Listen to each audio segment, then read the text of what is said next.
আসসালামু আলাইকুম রহমতুল্লাহ।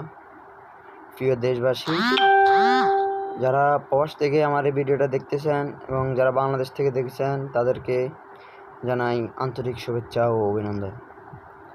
আমার মূল টপিকটা হচ্ছে গিয়ে আমাদের দাবি একটাই, নোয়াখালী বিভাগ চাই।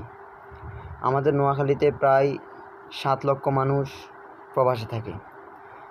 সরকার আমাদের নোয়াখালীতে বিভাগ দিতে হবে, এটা আমাদের দাবি।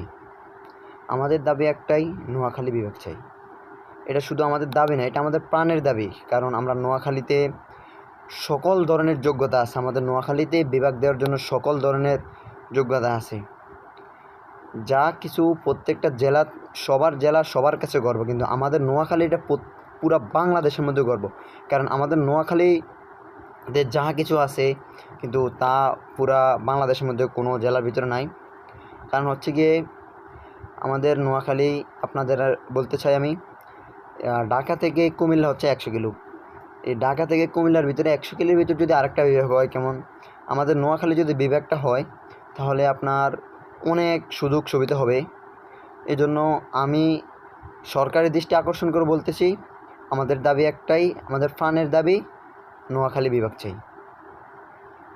এটা শুধু নোয়াখালীবাসীর দাবি না, এটা নোয়াখালী, ফেনী, লক্ষ্মীপুর সবার একই স্লোগান, নোয়াখালী বিভাগ চাই। আশা করি আমার যে কথাগুলা এগুলা সবাই বুঝতে পারছেন। আর সবাই আমার জন্য দোয়া করবেন। সবাই সুস্থ থাকবেন, ভালো থাকবেন। আসসালামু আলাইকুম রহমতুল্লাহ।